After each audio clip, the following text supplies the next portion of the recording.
Good morning. Morning. Oh, and in case I don't see you, good afternoon, good evening, and good night. Well, it's very, homey. What? Are you kidding? We got us a family here.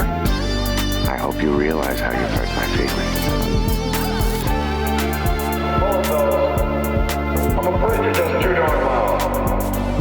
Next place. Just take it easy, man.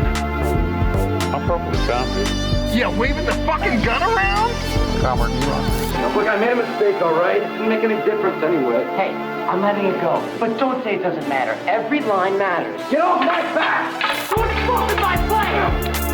And like that, he's gone. Ladies and gentlemen, welcome to Our Thread podcast, bringing our content to you, featuring All It Is. It's official, old buddy. Who has been. Beware. From then on, he was known as Benny the Jet Rodriguez. The Doc. You're the doc, Doc. The Cap. If you already know the answers to your questions, then why ask? Pig fuck! And myself, Savage. I'm 6'5", 220, and there's two of me. Welcome, ladies and gentlemen, to Our Thread, the podcast, bringing our content to you. I'm All It Is, and I'm here today joined with my doggy dogs, Beware, the Doc, Cap, and Savage. Tonight, we're here with episode 1, folks. Yes, a bracket battle is going down. But before we get into that, a special shout out to tonight's sponsor, High Chews, the best candy you can choose. Go grab a bag of Superfruit sold exclusively at 7-Eleven, featuring the delicious dragon fruit flavor. Sounds good. Don't mind if I chew. For tonight's bracket battle, we have Whiplash versus Inglourious Basterds. We did go out of order a little bit for this one, but for good reason. Beware, within the last week, has just watched Whiplash for the first time, folks. Yes, he did his homework, and he turned it in early. So we're excited about that. And we decided to get into it, the episode tonight. So let's get to this bracket breakdown discussion. But before, I just want to toss it over to Beware and get his first thoughts on seeing an epic movie like Whiplash for the first time within the last couple days. How about that, folks? Here we go. Beware. It is. Thank you. So yes, the over the weekend, I finally got a chance to see Whiplash. It took me a minute to find it. I had to find a bootleg website. It was pretty excellent, but honestly, it's nowhere. And that's been the thing that's been hindering me for the past few years, because I think it came out like in 2014. All you guys, everybody in this thread has been telling me, including Body too, who's not on here, but in the group, been saying it's like one of their favorite movies. Body said it is his favorite movie, and it's like a movie that pumps him up so much. And it's a music movie, and on top of that, it's a percussion movie, a movie about drumming. And it's like this whole time I'm like, these are checking all the boxes, the things that I'm into, our friends are into. And so to not be able to find it, not be able to watch it, of course I can find anything I want. I'm kind of making an excuse realistically, but I don't watch as many movies as I would like, and other things get in the way. But I finally, this podcast finally gave me the excuse to dial in, and it's just as excellent as everybody had made it out to be. And without getting into any of the specifics, it definitely takes you on a roller coaster. It definitely puts you in a specific frame of mind in numerous spots throughout the movie that you can that really dial you up internally and get you on the edge of your seat. And it's a well-received movie, and I can see why you guys were super into it. I can get into more specifics, but before I do that, why don't we kind of look at the other side of the coin, as we have Inglorious Bastards here as well. Who's going to take the reins on that one? Man, thank you, Beware. That is a fabulous movie, and it's exciting to have somebody else watch that for the first time. It really does have a first-time effect, and we had lots to talk about it, and I know we'll get into that more. But like you said, let's get to the other side of the coin, and I'm going to pass it over to the Cap. Ladies and gentlemen, the Cap. Other side of the coin, yes. Inglorious Bastards, longer movie, historical fiction. This movie, in comparison to Whiplash, is pretty,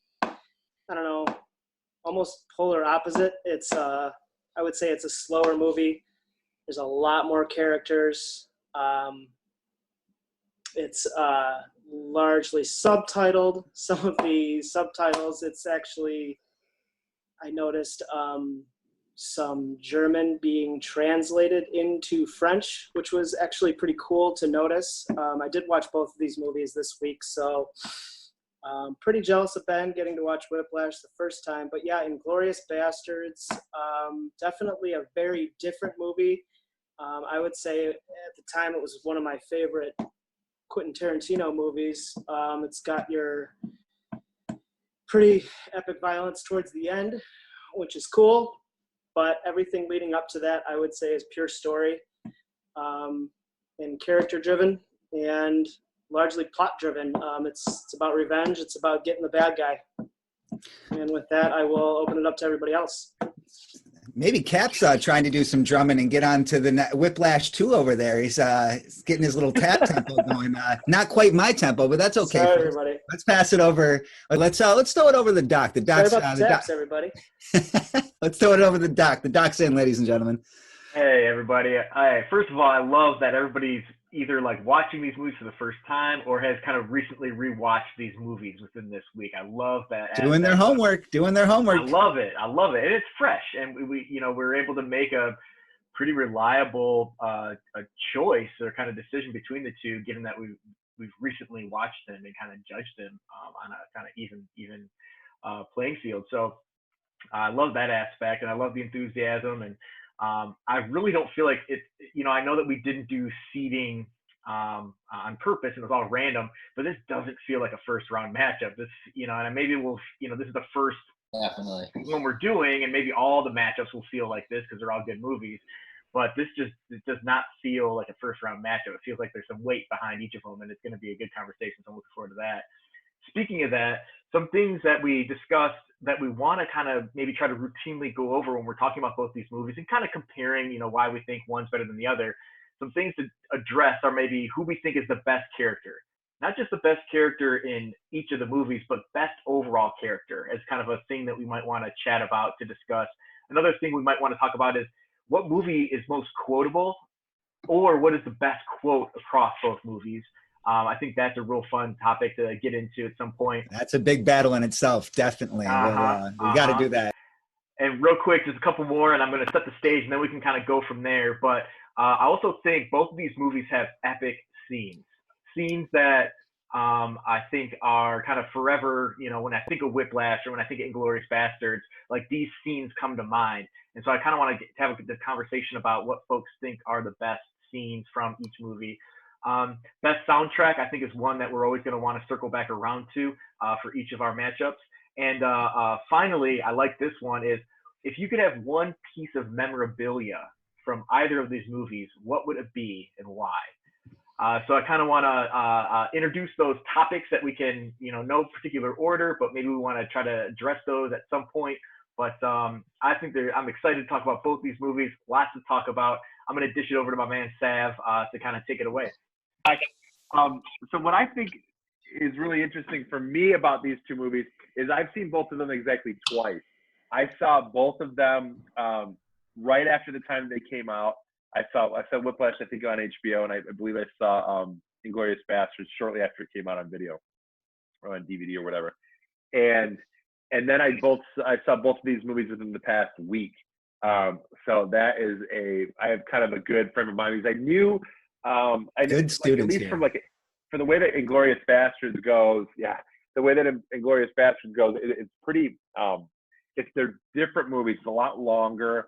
I watched both movies at night, and it was maybe made it a little bit harder to kind of pay attention to some of the nuances of Quentin Tarantino's writing and directing.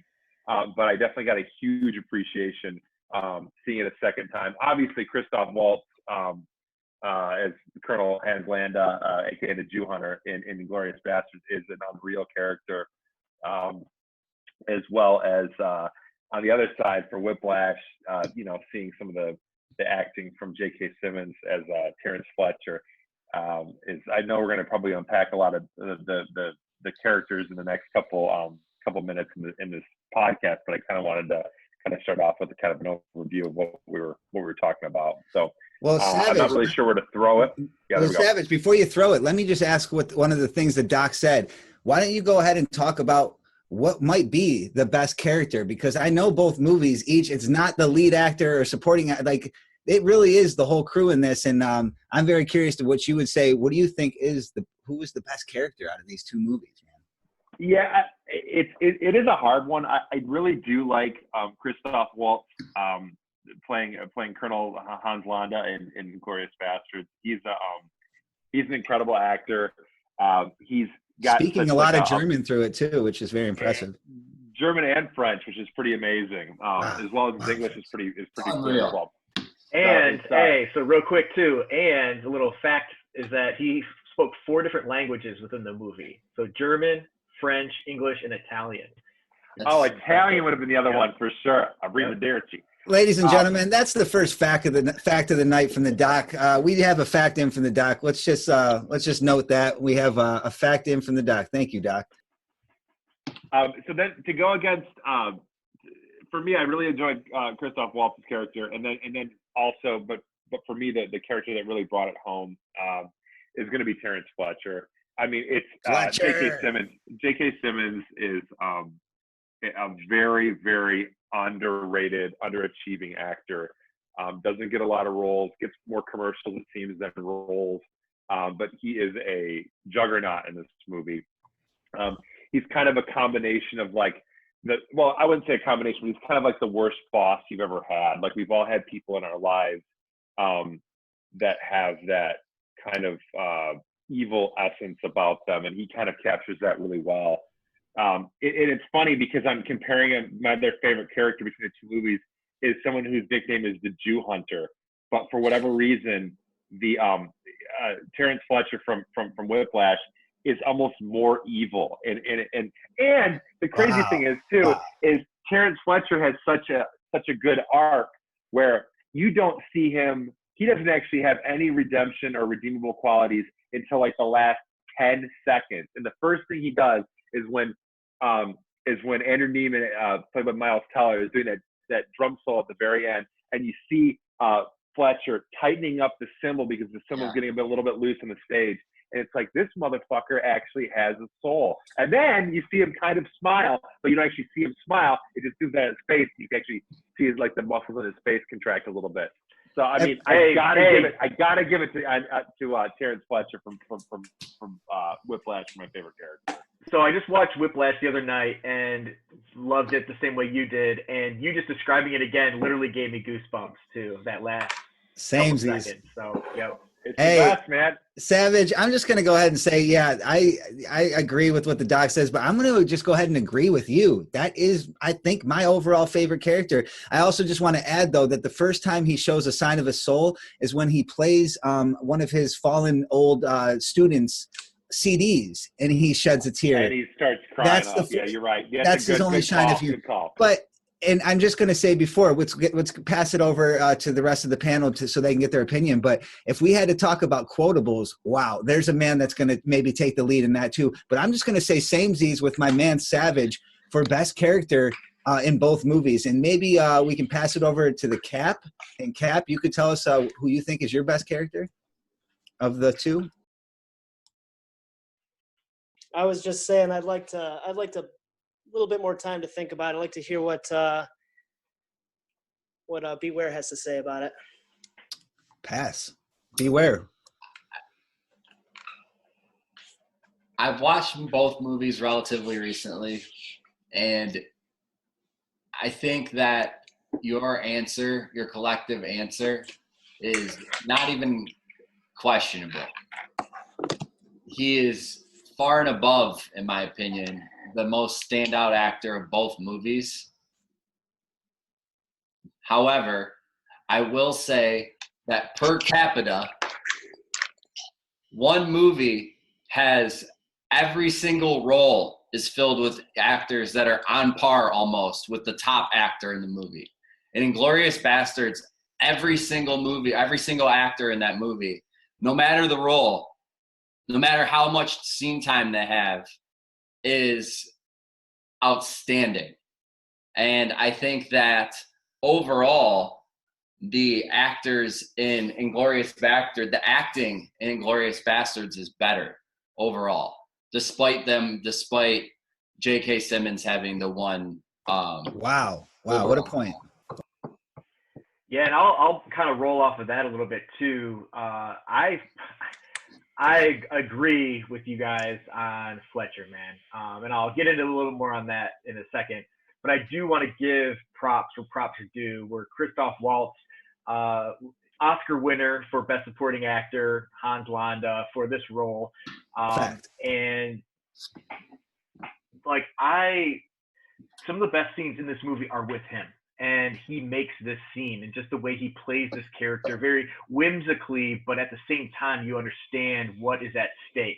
You understand the seriousness of the situation, and it makes it that much more, the tension that much more palpable with him kind of being very, I don't know, flippant and less than serious, and like almost kind of pitting himself as this kind of this worthy adversary who's very smart, very conniving, but what is kind of playing this kind of game of niceties. And I don't know, man, that creeps me out. Like that's he's got the upper hand and he knows it kind of thing. And that to me is, and he plays that to a T, and I love that. So I don't want to let him get forgotten about in this conversation.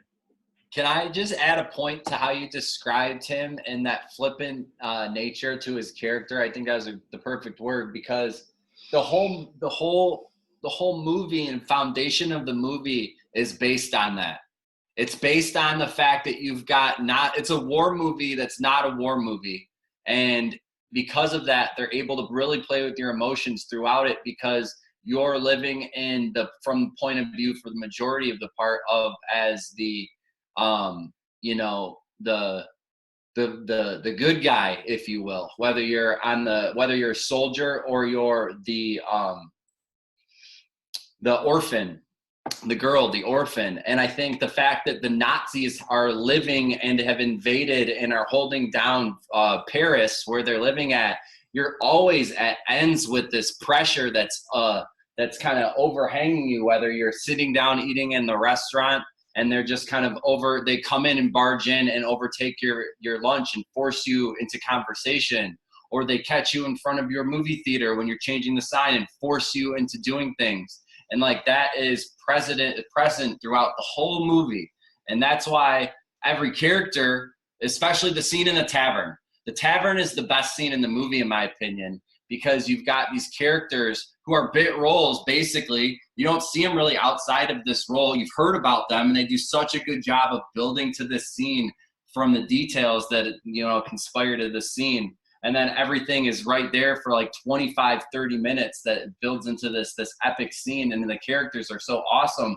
But it's that overlying pressure that makes that scene so awesome, and this really cool storytelling device that they've got with this, war, non-war movie. And I think that is really enables all the acting in the movie, and it allows everybody to kind of play their part, whether they're whatever side they're on. And if you're Christopher Waltz and you can play both sides, you're killing it. And a lot of the actors in this movie do that. And towards the end, when you start to see the true colors come out, you can kind of start to see characters even deviate. Or Brad Pitt is so great because he's so even keel the whole time, and he knows both plays, but he's so even keel and cool. Even when speaking Italian. Great, yeah, right. And I just think that's a huge plot point to all the characters in that movie, and it makes them all stand out. That's a great point, man. Wow, man, Beware is persuasive with like really taking me into the set in the design of what Inglourious Basterds really is. And I was thinking while you're saying that, there's nostalgia in this way, because we all like war films as Americans, or a sense like, or that is a genre, but this is like a nostalgia for what could have happened, what could have went down. And Tarantino does that so well. Yet, what about Whiplash in the sense that like this competitive battle you might never partake in your life? Beware and I were talking about this early in the studio, and he compared it to a sports movie. And I had to let that sink in for a second. And I realized he's exactly right, because it's like this victory to win and this coaching and stuff. But it's and the dramatic. physical element too. Yeah, like the physical element when they're showing him practicing, and like till he's bleeding all over the cymbals, or sweating through his shirt. There's nothing not athletic about what he's trying to do there. There's no other movie that's like Whiplash is more like a sports movie than any other movie. It basically is a sports movie. It follows that same outline. There is to your point there. There's this scene where he's at dinner, and they're talking about being in these competitions, and he's sitting around a bunch of people who do not know what it's like to be in competitive, like, jazz competition. And one of them says, like, how is there a winner or a loser? Isn't it, subjective? Right. And he says, no, like, very plainly. Very matter of factly. I love that.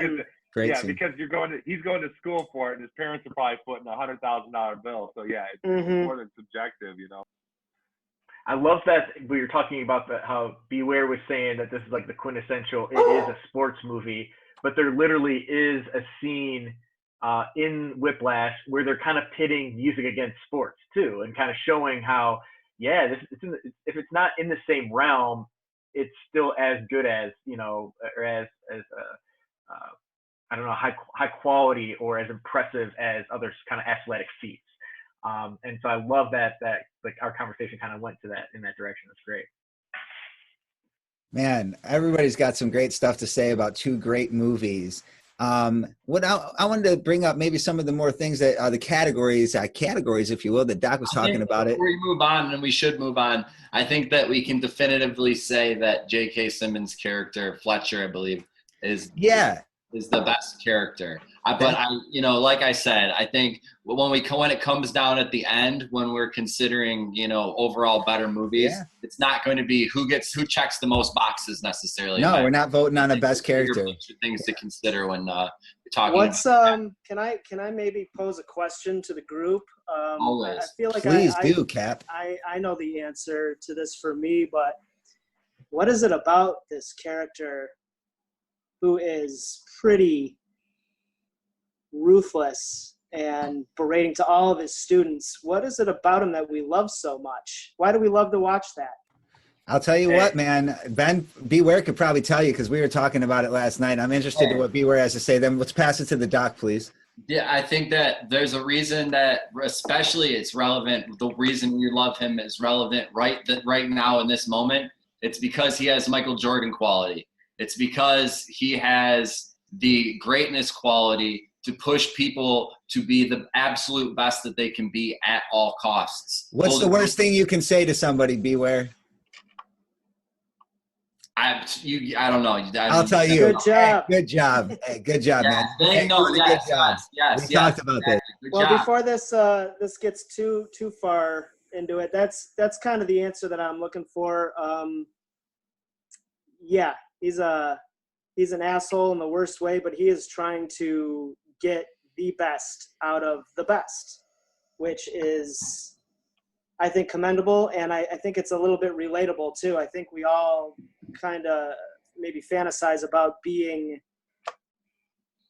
the best at something and teaching others. But like, I don't know, to sound like an asshole, but like he talks some serious shit to those kids. We almost don't have that these days too. Wouldn't you agree, Cap? That we're losing that. We're getting very more liberal in a sense, and or more into our emotions. If I can come in and kind of comment on the fact of, like, I think you posed the question of why do we love this character so much, even though how much of a hard ass he is and stuff. And I love the fact that Beware threw out there, like, it's that Jordan mentality. It's that, that competition that, you don't accept anything less than perfect, and you expect that of everybody else around you. I think what else really resonated with me is this whole kind of master apprentice dynamic. And, it really resonates with me with my, schooling and things that I've kind of done for my types of training. And I watched this while I was in grad school. And I remember literally having some emotional responses to the way that this master, or Fletcher, was challenging his apprentice. And, you want students that have drive and that are working hard and that are willing to do whatever it takes. And I've actually had some advisors tell me that they look for students that are willing to crawl through glass to do what it takes to be the best. And Fletcher found that with this character. And then he pushed him even further, and because he knew that he could, and he saw the potential in him. He saw what he could do, and he knew that he could. Yeah, this guy can get to a certain place by working really hard, his work ethic, and the talent that he has. But I'm going to take him to the next level by pushing him, by being a jerk and touching those nerves and making him want to go extra hard. And that to me really resonated, because that's kind of the grad school dynamic that I went through, and it's hellacious and it sucks, and there are side effects. What we saw in Whiplash, where he's fucking anxiety ridden and stressed out, and he's getting in a car accident because he's trying to make it on time, and he's getting aggressive and shit. But at the same time, you do see him become yeah. You see him nail it. If I could just while we're here, you're making me sort of think about in the comparison of the movies. These movies are so different. Whiplash is essentially about two characters, and it's about an hour and a half long. The other movies of Inglorious is another probably 2.5 hours long, and it's about overthrowing a dictatorship, which is huge explosions. Big death, lots of stuff going on. Big death, yeah. Big death. Lots of stuff going on, but essentially there's more energy in Whiplash between these two people. You can feel more intensity and passion between the teacher and the student, and it does build. Like you said, he crashes his car. He goes insane. He drives him crazy to the point of not sleeping and probably not taking care of himself. So maybe, this character had to go crazy to become one of the greats. But yeah, I just like to point that out, that it's just this movie's about two people, and there's a lot more energy going in. You can feel a lot more energy going. Yeah, for sure, man. I think part of that too, what I appreciated with Whiplash is like the editing, the cinematography is all has a pace to it, a rhythm to it, and an actor playing the drums. That's freaking nuts. Well, he played drums before though. I know that, but sorry, still, sorry. what are the chances? Sorry. I'm saying, what are the chances? Oh, sorry. I don't want still to so impressive. Please. Doc. Yeah, it's all you, Doc.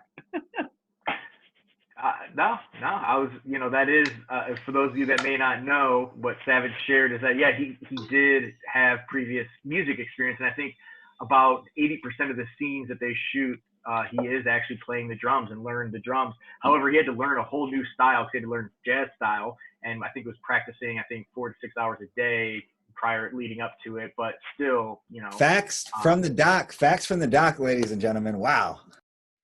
Hey, and Fletcher had experience doing conducting, so he actually knew the hand, like the subtle. No shit. Talk about that.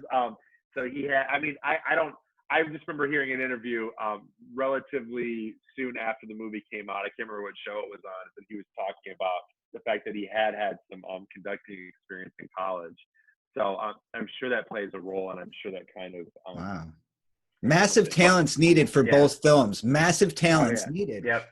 Whether you're speaking multiple languages or playing an instrument, that's insane. Go ahead, Doc.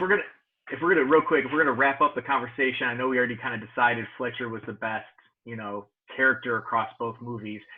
So much so that he did win Best Supporting Actor.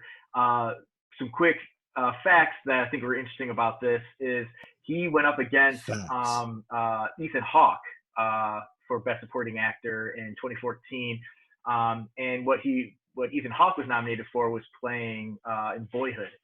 And interestingly, so this is kind of crazy about Whiplash, is that Whiplash was only filmed in 19 days. So essentially this character Fletcher got an award for playing a character in 19 days. Meanwhile, Boyhood, who Ethan Hawke played, was a interesting movie that, film, man. Yeah. That's where they filmed their whole life, or a period of it. Wow. And basically was a movie that, was filmed over a period of, 12 years on and off. And, where Ethan Hawke played this character, intermittently throughout that period of time. So really interesting, the actors that were pitted against each other for the types of roles they were playing. And J.K. Simmons was the one that walked away with it. I bet Ethan Hawke was pissed. You kidding me? 12 years? What do I got to do? All down the drain. Yeah, no. Hey, so if we were going to talk about one more thing about these two great movies, because we have discussed so much within just some fine details, like it's crazy. You have to be great to be in these movies. It took a plethora of, please Doc, correct me with my vocabulary, a plethora. Wow, folks, he can't say it. Plethora. Hey, folks. Plethora. I'll always count on the Doc. The Doc is in, and he's got my back, folks, and we're here. And with a plethora, now we can say it correctly, a fucking fantastic talent, folks. What else could we talk about that would really separate these movies? If, like, you know, to really decide why they're the best, we could talk about soundtracks. We could talk about what about quotables in these movies? Like, really, this is a movie filled with them. Who's going to take that win? Is the way to go right now, man. I don't even want to start it off, but I just want to kind of support that notion because both movies have some fucking amazing quotes. That's a bingo. That's a bingo. Is that how you Americans say it? It's just bingo. When they're speaking Italian the whole time, I can't handle it. Brad Pitt trying his best version of Italian is just too much. Arrivederci. Can we just call, first of all, like, it's Quentin Tarantino. So the bar is raised, like, to the highest it goes. He sets the bar. So that's that. Second of all, I mean, every single, like, narration, every single character build up, like, everything is so, like, everything's a quote. I mean, it's hard to even put it like that because there is no, like, unused dialogue. Everything's a quote. I feel like that's a good description for all Tarantino movies. Everything's a quote. Yeah.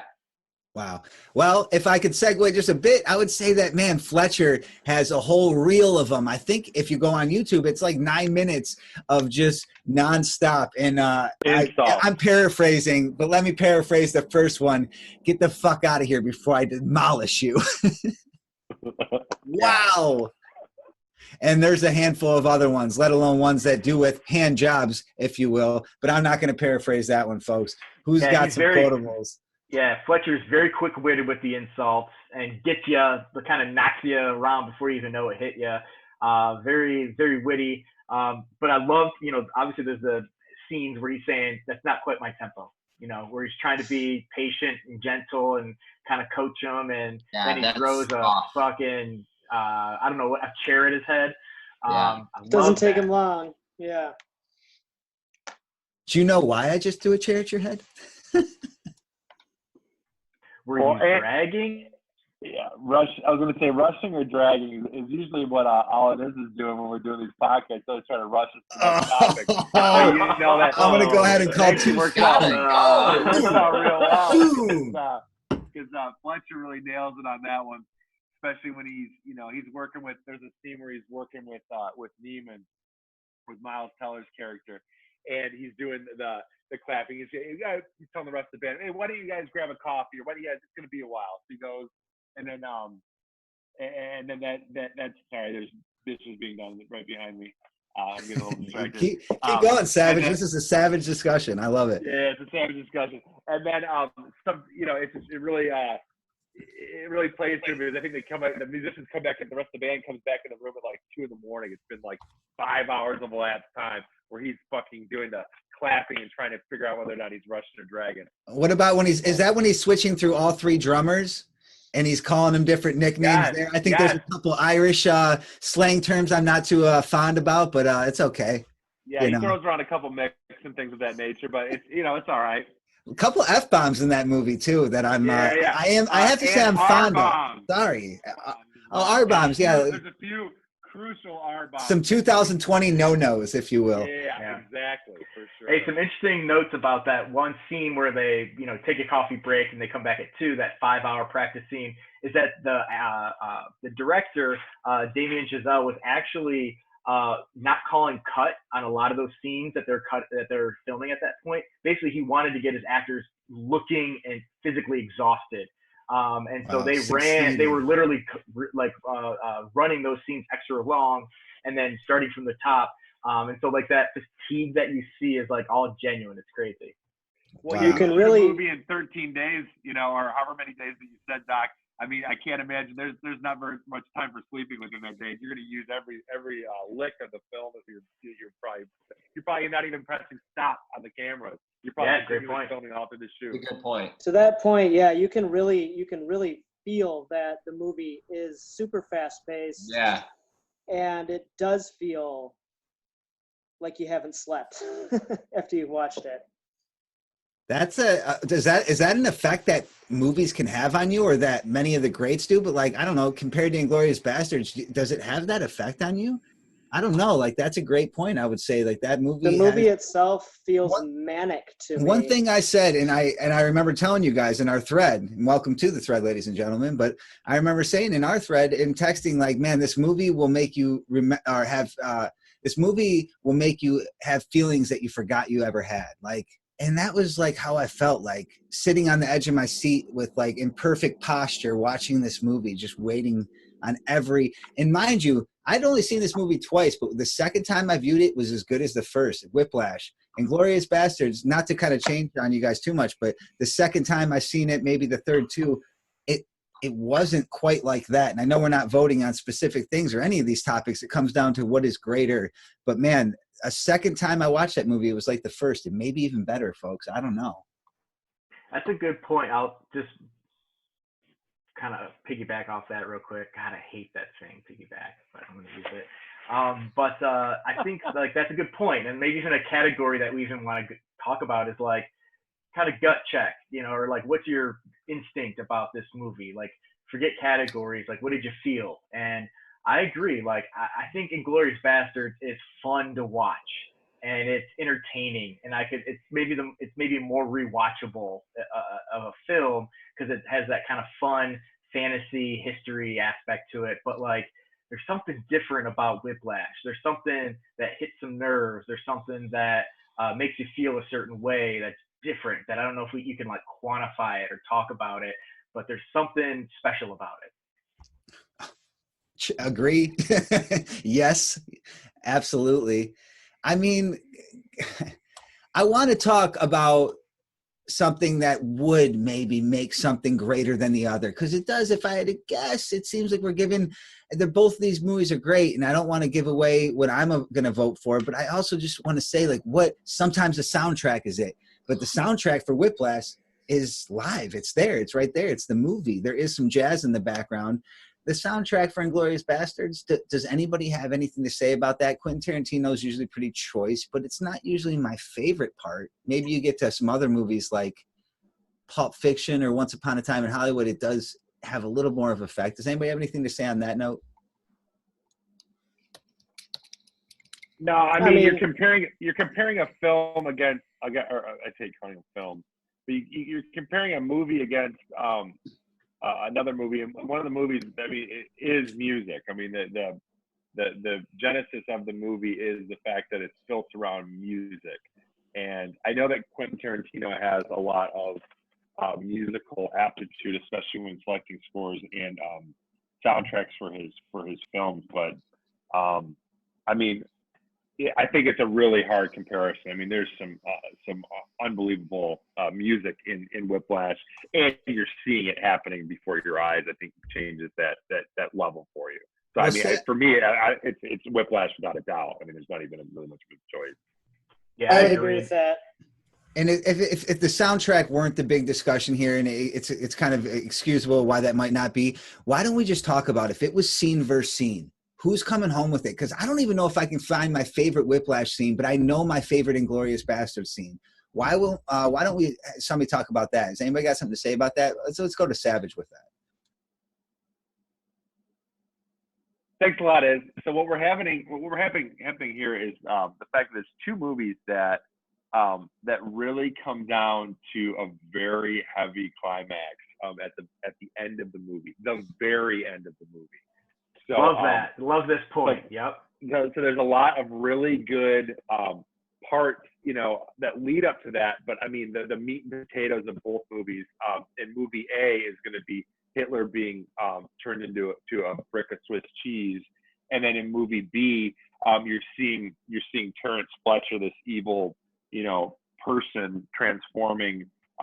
He wins for a second. Ooh. Yeah, and it's he smiles, and there's something there in this whole movie. He's calling people, terrible names and terrible words, and I the fact that both movies really come to that good climax. For me, it's like Whiplash has that climax just because it seems like you're really sucked into what's going on. There's the vengefulness of Fletcher bringing this kid back into his band, and then knowing that he's going to risk his reputation by having him come out on stage and fail in front of him and saying, "You think I was stupid? I knew it was you the whole time," referring to the fact that Neiman had dropped a dime on the way that Fletcher had been treating some of his students. There's some sort of, I don't know if it was some sort of litigious or class action or something was happening.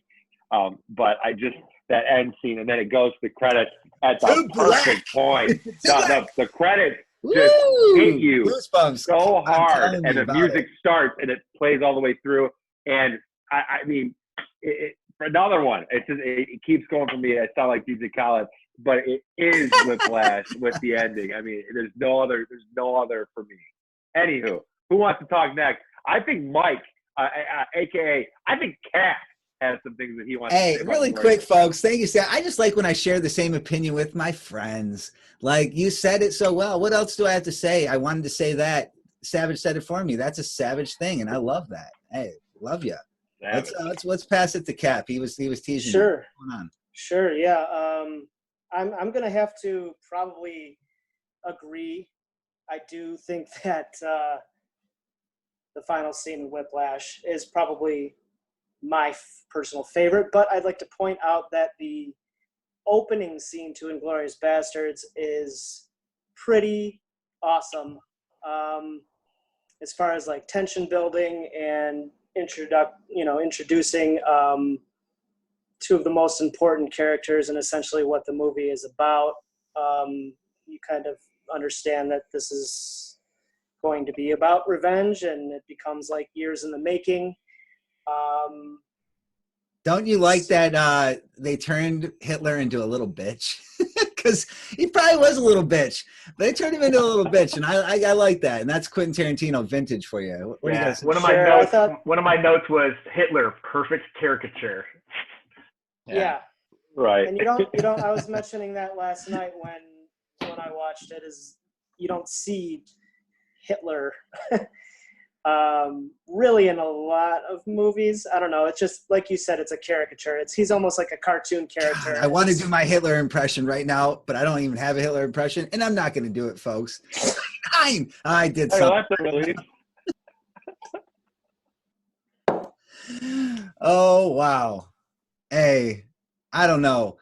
What do you say? Who's got something to say about fucking epics? Is there a more epic scene? Has anybody not told me something? Because I might pick another one. I freaking love when in Whiplash he is going hard until his fingers are just bleeding by himself, and just he's picking up his speed. I couldn't handle it watching that the second time. It was freaking.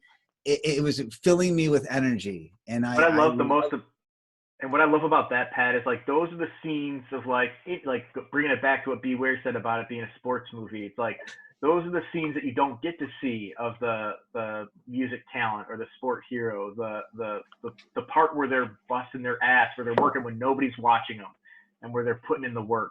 And I love that, and I love that you brought that up. And you can kind of see that drive, that passion, and yeah, man, like that scene in and of itself is just awesome. When Miles has the practice room and he's playing along and he's playing that single snare and it's getting faster and faster, and then by the very end he puts his hand in that in that carafe, I guess, of ice water, and you see the ice water just immediately turn red with his blood in it. I mean, what a fucking scene. Jesus. It's so good.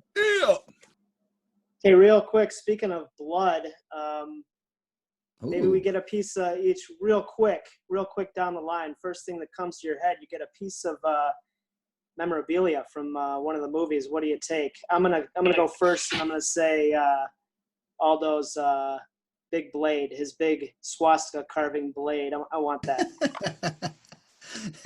That goes on the wall right above you. I love that.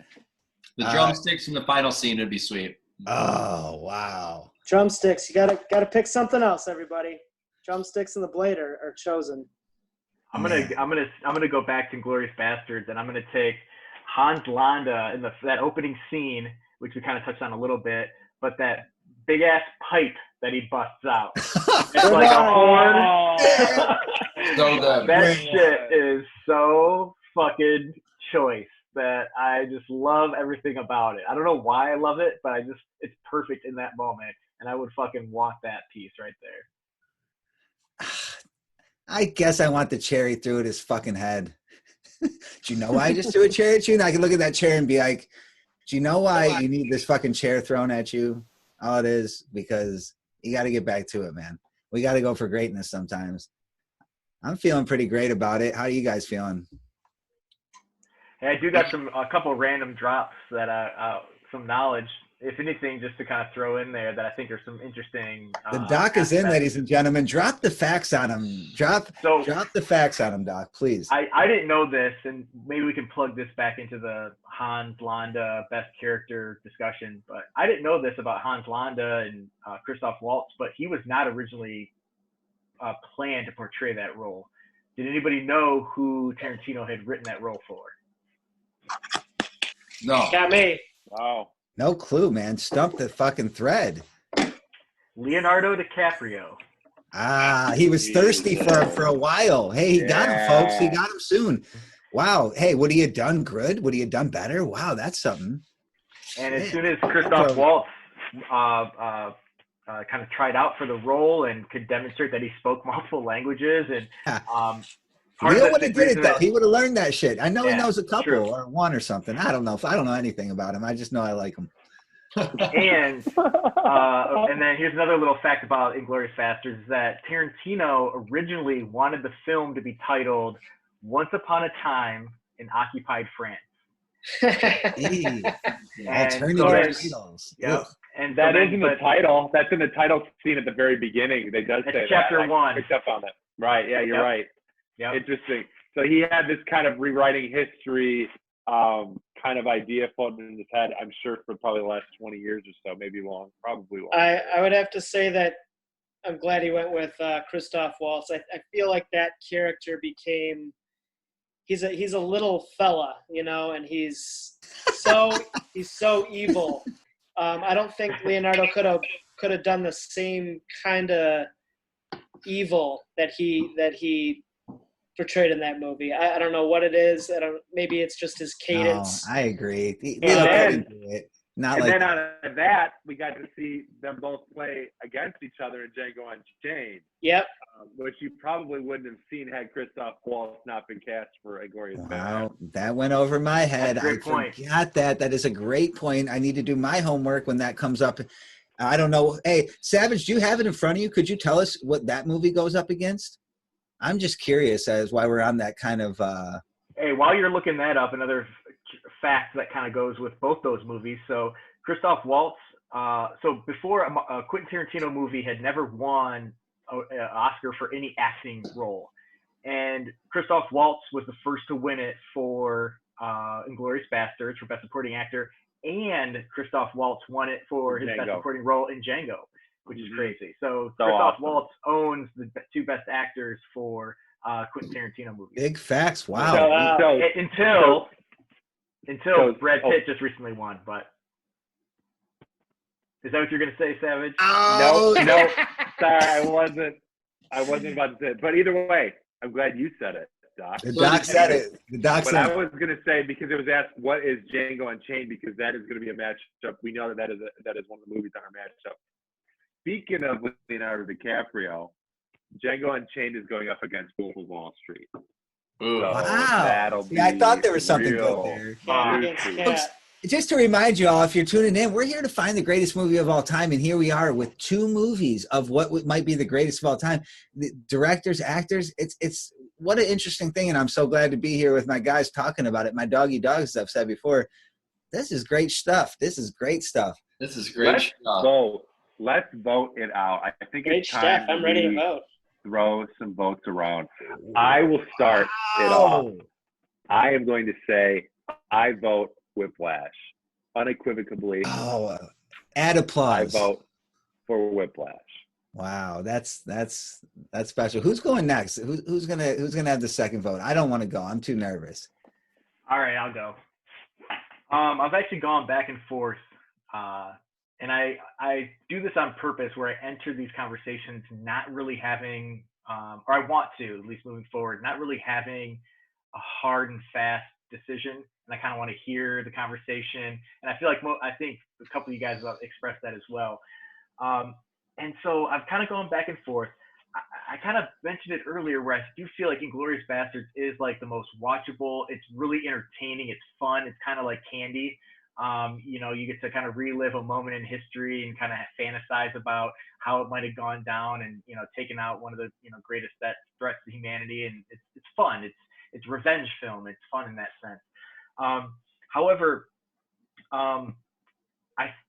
one of the facts that I learned about Inglourious Basterds that I thought that I may have swayed my vote even more, but the fact that they didn't do this is that the Bear Jew was originally supposed to be played by Adam Sandler. And I think that casting may have pushed it over the edge, and just the star-studded performances and adding that different kind of comedic performance, that didn't go down. And wow. I think that as fun as Inglourious Basterds is, and as much as rewatchable it is, it didn't touch me or hit me as hard in the face like when Fletcher hit Homeboy in the face on the drums. Am I leading or am I rushing, Doc? Yeah. Hey, I feel like I'm dragging really bad right now. Oh, God, of course. Well, thanks for correcting it, Doc. I need you. I need the Doc for my facts. This is a fact. I need the Doc. The Doc's in. Keep it going, Doc. I was being true to self, that I actually feel like I'm dragging this vote out real long, and but I think I'm gonna have to go Whiplash too, man. It's the better film or movie. All right. Since I just left the doctor's office, I got to disagree with the doc. I wasn't ever thinking another thing, but I'll tell you this. My friends and their points on it made me appreciate a movie that I just watched, and now I appreciate more because I've got feedback from all three of my doggy dogs, and they told me more about Inglorious Basterds than I took home. And I think that's what friendship is. And when we talk about it in our thread, we put some things down, and we're asking provoking questions or provocative things. And I appreciate that, because sometimes I'm coming in here thinking no matter what, I'm voting for this, but I wouldn't be surprised if anybody was going to persuade me. It would be these guys right here. But I am going with Whiplash. And I think we're about to have a sweep unless Beware comes in and says anything otherwise. And I think the also, cat has to tell us too. And,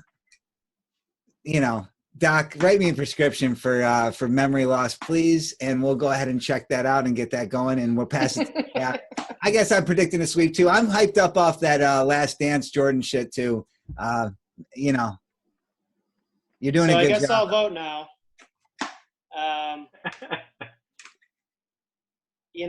I was prepared to go against the grain. I love the movie Inglourious Basterds. After having watched it again for maybe, I'd say the third or fourth time last night, and then watching Whiplash this week. Honestly, it was just a little too slow for me as far as comparison goes. So like the adrenaline rush of Whiplash is got to beat out the 2.5 hour long epic, movie. I'm going to agree. I'm going to say Whiplash, even though I do love Inglourious Basterds. It's a great movie. yeah, Whiplash is Whiplash. I just rather watch that. It's more fun, and there's something, maybe it's the less is more feel to it, and the dynamic between just two characters. More inspirational, Cap, if I will. Is that where you're going? Maybe more inspirational too. Like you can find. I know you're out there painting artwork for our episodes and stuff like that. Is it more inspirational?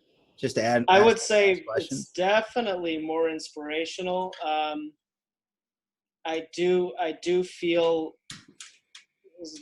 I don't know. It's tough to say. Like not everybody responds to that kind of motivation. So I would say that, some people could really, really be damaged by that kind of behavior. So I don't think that's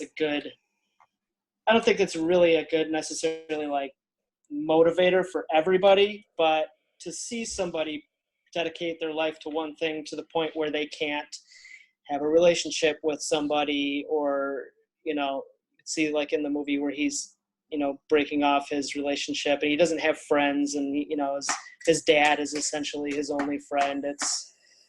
It's kind of that dark side of being the best, and they show that, which is cool. And yeah, there's a lot of aspects about that movie. The more I think about it, that I like, and I would say that it's Cap, are you practicing your drums again over there? Are you like, I know you play the guitar, you're pretty good at piano. Are you going for the drums now? Did Whiplash have that effect on you? I don't know. I think when I talk about Whiplash, it just makes my wrist flick, and yeah, I do have my pen in my hand, so there we go. Whiplash is my vote. Anyway. It's not quite my tempo, but I dig what you're saying, Hey, I want to pass it to Beware. He just watched this movie. We started off with that this week, and this is for the first time ever. All of us have watched it within the last week, but it's not our first time. Beware. Yeah, Whiplash is excellent. It's a roller coaster ride. Mike said, I'll say this, Mike said it's fun. It's not fun. It's not fun at all, actually. It's a punishing movie. And it's personally, like, that's not a movie I want to rewatch all the time. That's not a movie that is like, it's super fulfilling at the end, but along the way, it feels like it's high anxiety. I don't want to be in a high anxiety movie or setting for 2 hours, hour and 45 minutes. I like the opposing film, Inglourious Basterds, better. I think it's more original. I think the build up throughout the whole movie is equally as good and it done in a more original way. Whiplash is a sports movie. It's a device movie, and the Inglourious Basterds retells history, something I've never seen done before. The storytelling is fantastic. The casting's fantastic. Everything is just so exceptional throughout the whole movie that I'm literally on the edge of my seat throughout the whole movie, while feeling redeemed when the characters, find redemption themselves, or feeling the anguish when they feel it, feeling all of that. But I'm also, similar to Whiplash, but I'm also laughing along the way. I'm also, like having side-splitting like humor sprinkled throughout the whole movie. I think there's so much more to Inglourious Basterds, and I don't feel that like you guys brought up the runtime. That was actually coming in this podcast, something I didn't even consider. And that never even crossed my mind. And I think that doesn't resonate to me. And I just think that movie is better across the board. And coming out of both movies, having seen both within the relative past few months for the first time, I know that when I came out of Whiplash, yes, I was like, wow, amazing. But the next day I wasn't over-examining it. It was just like, yeah, that movie was on point, and they did that one thing really well and told that one thing really well. And then but when I watched Inglourious Basterds, I was just like, oh my God, that one scene was crazy. And then what about that other one? And then that other one and that other one. Whereas Whiplash, it's like, yeah, his hands are bleeding multiple times. Like that device works, but it's the same thing kind of over and over again. And that's why I picked Inglourious Basterds. Wow, folks. Beware did his homework, and That's persuasive. We've already voted. I wonder if, one day we might have a wild card if he's even changed somebody's vote, because that was some good ass points, and I felt that. But Beware stops the sweep. That was some powerful shit. Even though moving on to the next round, we have Whiplash. We have no idea who that movie's going to face. Oh, we do. Let's check in. Well, hold up, real quick. I just want to say, Beware, I appreciate that. And although that vote doesn't matter in terms of kind of who goes on to next, it does matter in terms of you brought your A game with kind of analysis and kind of breaking down the movie. And I think that's going to carry over to other rounds for other people, myself for sure, of how I'm going to kind of assess movies. Because I think I kind of agree with what you're saying with Inglourious Basterds, but I did have this kind of emotional connection to the Whiplash that kind of put me over the edge, But I think everything that you're saying was true. They get you that way. I appreciate that. Yeah. Of course they do, because it's like it leans that way. It teases you in that way. It invites you in. It reels you in at that, and it gets you that way. So of course you get more hyped up, Yeah, and some of us find punishment more fun than others. Hey, while we're maybe someone's looking up, Savage, if you could look up what movie Whiplash will see in its next round, that would be interesting. But also, while we have ladies and gentlemen tuned in with us, welcome to our thread. We have a new way that we're going to go about how we came up with this random bracket. And I'm sure if you're tuning into episode 1, you've tuned into the pilot episode 00. I would hope so, because that explains how we came up with this 64 movie bracket, greatest movies, all picked at random. And that came from picking out of a hat. And tonight, I'm actually about to pick what movies we do next out of the hat, instead of what Savage or the Doc might have told you last week, standard bracket rules, which I have no idea how that works. Just before we go in and pick out what the next podcast, what match it'll be, I just wanted to point out that Whiplash would play the winner of Eternal Sunshine of the Spotless Mind or Fight Club. So there are two pretty different movies that they would be going up against, no matter what the outcome would be. But I think it would be there's some, like we said before, there's not really any bad movies on this list, so it's going to be very interesting to debate some of these. And I love that we're carrying on with the randomness. This is the idea that the Cap gave me when I was having a social distancing brew with him. We were keeping our distance, and I washed my hands heavily after I hung out with him. But I am about to pick a movie out of a hat, these tiny little clippings of a bracket that Savage made us for 64 movies, NCAA, NBA, style, whatever, folks. I'm not pretending to be the guy. I just love talking about movies with my friends. So I'm about to pick the next movie in battle bracket that we will hopefully do sooner than later. It could be next week. It could be tomorrow. It could be this weekend. I don't know, folks, but I have a fucking movie in my hand, and it's actually 2 movies, and I'm very curious to see what we're going to be doing. And it's so small. You can't see it out there listening to audio, but wow. I'm excited about it because it's probably one of my top 10 favorite movies versus another. We have The Deer Hunter versus The Shining. Shit. That's next week, whenever we do it. So we gotta watch both.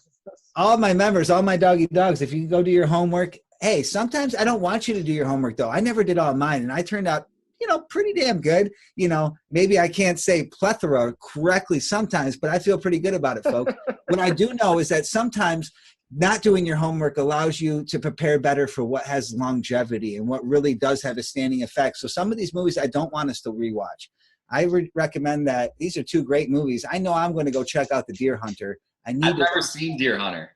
Wow. I'm not looking forward to it, to be completely honest. Hey, it's punishing. Oh, boy. It's a roller coaster. It'll be some really interesting conversation. I've seen it, but it's been a while. What the hell happened to Raiders of the Lost Ark? So punishing. Also, this is a really good day in podcast history, too, because just on the podcast note, the fact that Joe Rogan got a contract with Spotify worth $100 million to go exclusive to Spotify. Wow. There's five of us in this podcast, so I'm thinking 500 mil. I mean, I think we could probably definitely do that. I mean, no, you're correct about that, and I agree everything with what you're saying. Give us a few apps because people really got to understand these movies. And you know what, Savage, you make a good point. I want to make sure the bracket's available so people can take a look at what we got coming up because that's exciting stuff. Hey, folks. Oh, and sign up for our Patreon page, too. Patreon page fresh up. I think it starts at 200. It's a little steep, folks, but hey. T-shirts. Lots of exclusive content. You know, Wolf of Wall Street. What's a Patreon page? We're out here. We're out here to find out what is the greatest. So if we start acting like the greatest sometimes, I'm sorry, folks. That's just our thread. But hey, welcome to our thread, because today you got to join in with us. And you know, throughout the week, I don't know who's going to do their homework. I kind of think I'm going to skip out on some homework this week and take it easy. And I think Michigan's about to open up a little bit, so this social distancing, if you will, might kind of loosen up. I don't know. I'm probably still going to stay inside and kick it with my friends on our thread, bringing our content to you. Come back for episode 2, folks. I hope you're there. Signing off, I'm All It Is, and I'm here with my doggy dogs, Savage, the Doc, Cap, and Beware. Man, we'll see you soon. Love ya. Love ya. Hi, everybody. Bye.